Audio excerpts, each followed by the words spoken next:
رجا کے درمیان ایک بندہ مومن کا مقام رہتا ہے، اللہ کے محاسبے کا خوف بھی رہے اور اللہ کی مغفرت کی امید بھی رہے۔ یہ دونوں چیزیں بیک وقت رہنی چاہیے، بیلنسڈ۔ تو یہ خوف و رجا کی کیفیت جو ہے وہ مسلسل چلتی رہی، لیکن 2004 میں یہ نوٹ کر لیجئے، ذاتی اپنی بات بتا رہا ہوں، 29 فروری 2004، آج سے 4.5 سال پہلے، میری مایوسی کی اس انتہا کو میں پہنچ گیا تھا کہ اب پاکستان کا خاتمہ ہونے والا ہے۔ یہ 2004 کی بات، بہت مایوسی تھی۔ تو بات میرے ذہن میں ہوتا ہے، میں کہتا ہوں اس کو یہ کہ کوئی مصلحت، کوئی کیا لوگ کہیں گے، کیا اس کا رد عمل ہوگا، مجھے اس کی پرواہ نہیں ہوتی، لیکن یہ کہ واقعتاً میری کیفیت وہ تھی جو شکیل بدایونی کے ایک مصرے میں ہے کہ اڑتے اڑتے دور افق پر آس کا پنچھی ڈوب گیا۔ پاکستان میں اسلام تو کیا آئے گا، پاکستان نہیں رہے گا۔ کیوں نہیں رہے گا؟ سب سے پہلے اپنے وجود کی نفی کر چکا ہے، جس کے لیے یہ قائم کیا گیا تھا وہ اس نے نہیں کیا۔ آئیڈیولوجیکل سٹیٹ کی حیثیت سے آیا تھا یہ کوئی نسلی ریاست نہیں تھی، یہ کوئی لسانی ریاست نہیں تھی، یہ کوئی وطنی ریاست نہیں تھی۔ وطنیت کی تو نفی کر کے ہم نے ملک بنایا تھا۔ آئیڈیالوجی اسلام وہ کہاں ہے؟ کہیں بھی نہیں۔ مذہب اسلام ہے، مذہب اسلام تو ہندوستان میں بھی ہے، پھر کاہے کو لاکھوں جانیں دے کر یہ تقسیم کروائی گئی، کاہے کے لیے؟ مسجدیں تو وہاں بھی ہیں، مسجدیں تو امریکہ میں بن رہی، لیکن وہ اسلام کا نظام، وہ عدل اجتماعی کا نظام، اصول حریت و اخوت و مساوات کا وہ کام ہے۔ اس مایوسی میں کچھ تھوڑی سی کمی آئی پچھلے سال کے 9 مارچ کے بعد کے حالات و واقعات سے، جب جسٹس افتخار محمد چودھری کھڑے ہو گئے ڈٹ کر، آمریت کے خلاف ایک شخص نے ہمت دکھائی جو ہماری پوری عدلیہ کی تاریخ میں اس کی کوئی مثال نہیں۔ پھر اس کے بعد جو وہ خلا کی تحریک چلی، میں حیران ہوا، اس کے کوئی سیاسی پس منظر نہیں ہے، کوئی سیاسی عزائم نہیں ہے۔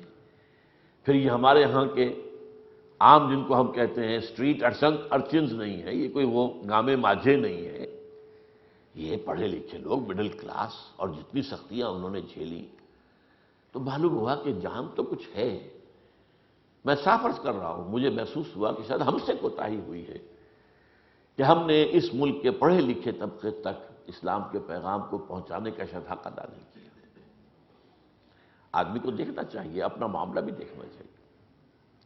اس کے بعد جب وہ انتخابات ہوئے، اس کے اندر بھی محسوس ہوا کہ بڑا شدید خطرہ تھا کہ اس میں ظاہر بات ہے ریگنگ ہوگی، یہ تو پاکستان کے انتخابات کا مستقل معاملہ ہے، اور تحریک چلے گی جیسے 1977 میں تحریک چلی تھی بھٹو کے خلاف، وہ انتخابات میں ریگنگ کی وجہ سے تھی نا۔ اور یہاں تو تحریک پہلے سے موجود تھی، وکلاء کی تحریک تو موجود تھی، اس میں تو صرف جو ہے اور تیل ہی ڈالنا تھا نا۔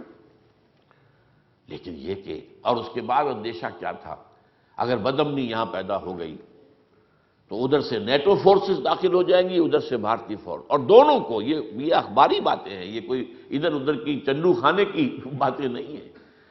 اخبار میں اطلاع آئی تھی کہ بھارتی فوجوں کو الرٹ کر دیا گیا ہے کہ تیار رہو کہ کسی پڑوسی ملک میں امن کے قیام کے لیے ہمیں داخل ہونا پڑ جائے، جیسے کہ وہ سن 71 میں اپنے قول کے مطابق جیسے وہ مشرقی پاکستان میں داخل ہوئے تھے اور پاکستان کو 2 لخت کر دیا تھا، ادھر سے نیٹو فورسز تیار تھے۔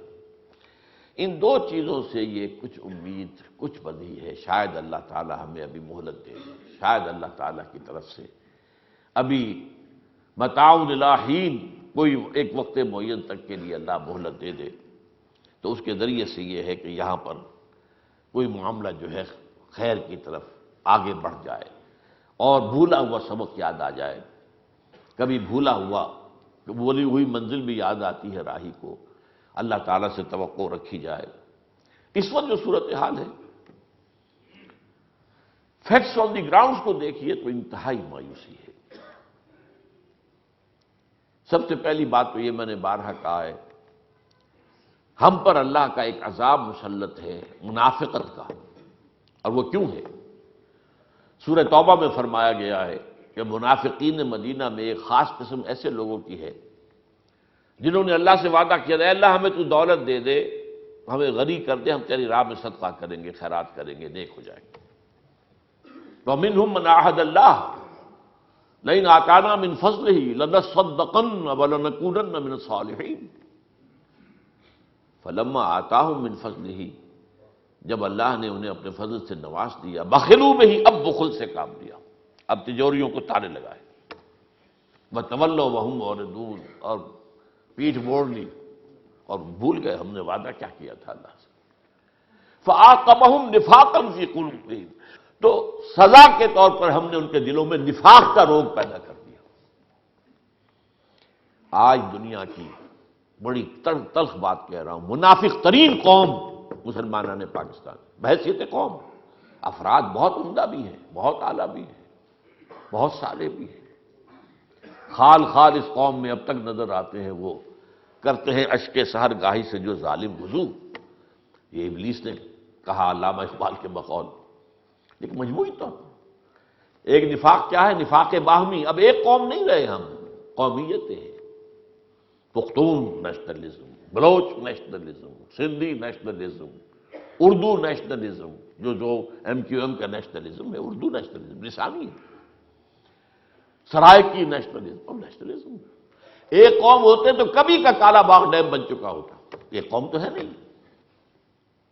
پھر نمبر دو، نفاق عملی، حضور نے فرمایا کہ 3 علامتیں ہیں منافق کی، جب بولے جھوٹ بولے، وعدہ کرے خلاف ورزی کرے، اور اگر اسے امین بنایا جائے تو خیانت کرے۔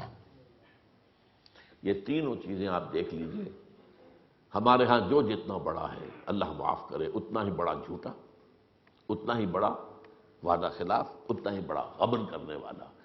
اب تو بلینز کے غبن ہوتے ہیں، بلینز کے غبن۔ اس ملک کو لوٹ لیا گیا ہے، اس کا خون چوس کر کہاں جا کر جمع کر دیا گیا ہے۔ امریکہ میں کتنے کہتے ہیں کہ بلینز جو ہیں وہ وہاں جمع ہیں، اس پاکستان کی دولت۔ کس نے کیا یہ؟ کیا کوئی ہمارے دشمنوں نے آ کر کیا ہے؟ اسی قوم نے کیا ہے۔ تو بحیثیت مجموعی ہمارے اخلاق کا دیوارہ نکل چکا ہے، اور اس کا سب سے بڑا مظہر اس وقت کیا ہے؟ اسلامی جمہوریہ پاکستان کے صدر وہ شخص جو کہتے ہیں وعدے کی کیا بات ہوتی ہے، یہ کوئی قرآن اور حدیث ہوتے؟ کہہ رہا ہے وعدہ خلافی کرنا اور ہے، اور یہ بات کہنا، یہ تو اس کے کیا، اور کون ہے وہ شخص؟ اور ظاہر بات ہے حدیث حضور کی یہ ہے، وہ اس ایک شخص کو نہ سمجھیے، یہ ہماری قوم کا وصف ہے اس وقت۔ حضور نے فرمایا اعمالکم اموالکم، تمہارے اپنے عمل تم پر حاکم ہو جاتے ہیں، کما تکونون کذالک یؤمر علیکم، جیسے خود تم ہوگے ویسے ہی تم پر عمرہ آ جائیں گے، حاکم آ جائیں گے۔ اٹس اے ریفلیکشن، یہ قوم کی حالت کی ریفلیکشن ہے۔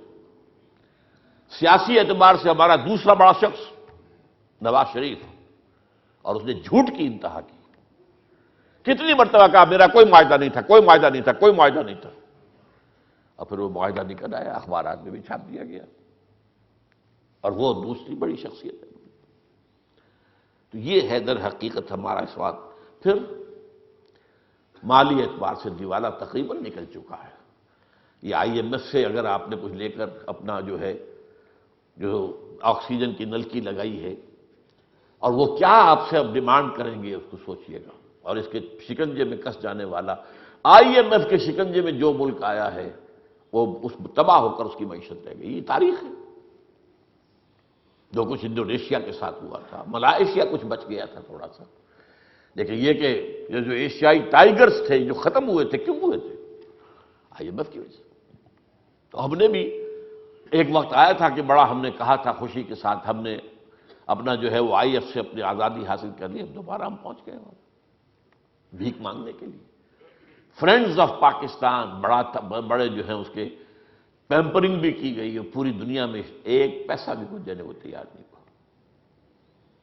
سب نے ہمیں ہانک کر جاؤ آئی ایم ایف کی طرف جاؤ۔ بہرحال یہ حالات ایسے ہیں کہ جس میں صورتحال بہت ہی مخدوش ہے۔ یہ ہے گراؤنڈز پر جو کچھ معاملہ ہے۔ اس کے لیے میں نے جو آج آیت آپ کو سنائی ہے، سورہ نحل کی آیت ہے یہ 112 نمبر، بلکہ اس سے پہلے سورہ انفال کی آیت بھی، پاکستان کا جینیسس وجود میں آنا اس آیت کی روشنی میں سمجھیے۔ ہندوستان میں ہم اقلیت میں تھے، ڈر رہے تھے، اس وقت بھی ہندو نے ہمیں دبایا ہوا تھا معاشی اعتبار سے، ہر اعتبار سے، اور خطرہ یہ تھا کہ اگر یہ وحدت کی حیثیت سے یہ ملک آزاد ہو گیا تب تو ہمیں ختم ہی کر دیں گے۔ دیکھیے اس کا نقشہ، وَاذْكُرُوا إِذْ أَنْتُمْ قَلِيلًا، یاد کرو جب تم اقلیت میں تھے، مستضعفون، جبکہ دشمنوں نے تمہیں دبایا ہوا تھا، تخافون یتخطفکم الناس، تمہیں اندیشہ تھا کہ لوگ تمہیں اچک کر لے جائیں گے۔ یہ ہے پورا پس منظر تحریک پاکستان کا۔ لیکن فآواکم، اللہ نے تمہیں پناہ دی، وَأَيَّدَكُم بِنَصْرِهِ، اور تمہاری مدد کی، تمہاری تائید کی اپنی نصرت سے، معجزے کے طور پر پاکستان عطا کیا۔ اور میں نے ثابت کیا اپنے اس کتاب میں استحکام پاکستان میں کہ یہ معجزہ تھا، کسی حساب سے بھی، کسی حساب کتاب میں آنے والی بات نہیں۔ بَرَزَقَكُم مِّنَ الطَّيِّبَاتِ لَعَلَّكُمْ تَشْكُرُونَ، اور ہم نے طیبات پاکیزہ چیزوں سے تمہیں روزی عطا کی تاکہ تم شکر کرو۔ یہ تو ہے پاکستان کا آغاز، اور اب کی حالت کیا ہے؟ اس لیے قرآن مجید میں ذکر موجود ہے، ایک حدیث میں موجود ہے، فیہ خبر ما قبلکم ونبأ ما بعدکم، اس قرآن میں تم سے پہلے کے لوگوں کی خبریں بھی ہیں، تمہارے بعد آنے والوں کے حالات بھی ہیں۔ یہ قرآن مجید معجزہ ہے اللہ کا۔ آج کی حالت کا نقشہ کیا ہے؟ ضرب اللہ مثلا قریۃ، اللہ تعالیٰ نے ایک آبادی کی مثال بیان کی ہے، کانت آمنۃ مطمئنۃ، وہ امن میں بھی تھی، مطمئن بھی تھی، یاتیہا رزقہا من کل رغدا من کل مکان، اس کا رزق جو ہے ہر طرف سے اسے پہنچ رہا تھا، فکفرت بانعم اللہ، اس بستی نے اللہ کی نعمتوں کا کفران کیا۔ وہ تو تھا لعلکم تشکرون، تاکہ تم شکر کرو، ہم نے تمہیں آزادی دی، ملک دیا، اس کا شکرانہ ادا کرو کہ وہاں پر ہمارا دین قائم کرو۔